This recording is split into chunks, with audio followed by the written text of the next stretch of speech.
ইছামতি ও যমুনা নদী পরিদর্শনে প্রশাসনিক আধিকারিকেরা। উত্তর 24 পরগনা জেলার বসিরহাট মহকুমার ইছামতি যমুনা নদী পরিদর্শন করলেন প্রশাসনিক আধিকারিকেরা। এদিন বসিরহাটের বোটঘাট থেকে বোটে করে নদীপথে পরিদর্শন করলেন। যেভাবে ইছামতি যমুনা নদীতে পলি মাটি জমা হয়ে নদীর নাব্যতা হারাচ্ছে, যার ফলে স্বরূপনগর সহ বসিরহাট হাসনাবাদ একাধিক জায়গায় প্লাবিত হয় বন্যার সময়, সেই সমস্যাকে চিরস্থায়ী সমাধান করতে সরকারিভাবে টেন্ডার দেওয়া হবে এই পলি মাটি তোলার জন্য। পরিকল্পনা নিয়েছে রাজ্য সরকার। ইতিমধ্যে তারই পরিদর্শন করতে এলেন উত্তর 24 পরগনা জেলা পরিষদের সভাধিপতি নারায়ণ গোস্বামী, বসিরহাট মহকুমার এক্সিকিউটিভ আধিকারিক কিংসুক মণ্ডল, বসিরহাট মহকুমা শাসকের দপ্তরের আধিকারিকেরা এবং বসিরহাট 1 নম্বর ব্লকের পঞ্চায়েত সমিতির সভাপতি উত্তম মণ্ডল সহ একাধিক নেতৃত্বরা। পরিদর্শনের পর একটি রিপোর্ট তৈরি করবেন এবং সেই রিপোর্ট জেলা পরিষদের মাধ্যমে টেন্ডার দেওয়া হবে। আপনারা জানেন যে নদী পলি তোলা, এটা নদীর ওপরে কাজ করা, এগুলো হচ্ছে গভর্নমেন্ট অফ ইন্ডিয়ার কাজ, সেন্ট্রাল গভর্নমেন্টের এটা কর্মসূচি। যত নদী আছে, সে ধরুন ঘাটালের নদী হোক, গঙ্গা নদী হোক, প্রমুখ নদী হোক, কোনো সেক্টর তো ভাগ করা থাকে।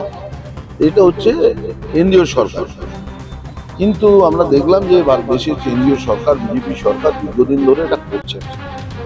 মুখ্যমন্ত্রী মমতা বন্দ্যোপাধ্যায় একবার 12-13 সালে ইছামতি নদী সংস্কার করেছিলেন, ভোলা থেকে তেঁতুলিয়া পর্যন্ত।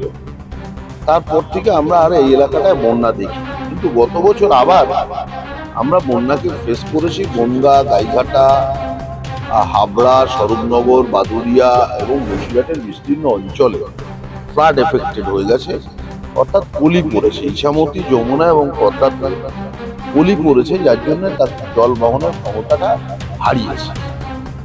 এইটার জন্য মাননীয় মুখ্যমন্ত্রীর কাছে আমি বিং এর সভাধিপতি জেলা পরিষদ, আমি একটা প্রপোজাল পাঠাই।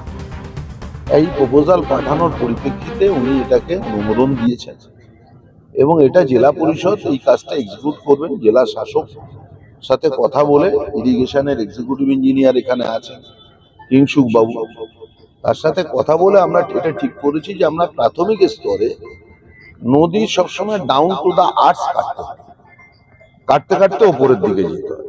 তো আমরা এখন ভোলা থেকে তেঁতুলিয়া পর্যন্ত কাটবো এবং একই সঙ্গে এই কাজটা চলাকালীন সময় আমরা তেঁতুলিয়া থেকে সংগ্রামপুর ব্রিজ পর্যন্ত কাটার পরিকল্পনা আমরা নিয়েছি। সেইটা আজকে ফিজিক্যাল ভিজিটই আমরা এসেছি।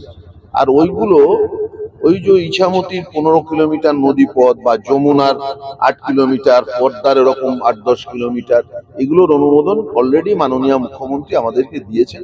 কাজ করবে জেলা পরিষদ। জেলা পরিষদ কি কাজ করবে না, এইটাকে আমরা অকশন দেব।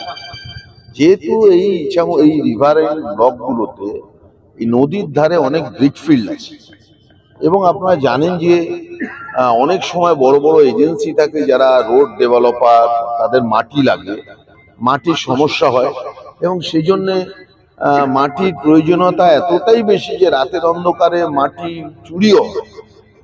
এক্ষেত্রে গভর্নমেন্টের রেভিনিউ লস হয়। তা আমরা সেই জন্যে এইটা কাটবো এমনভাবে আমরা অকশন দিচ্ছি জেলা পরিষদ, যে অকশনে এই মাটিগুলো রাজ্য সরকারের যে নির্ধারিত রয়্যালটি 1 টাকা 23 পয়সা পার স্কোয়ার ফুটে, তাদেরকে কিনে নিতে হবে।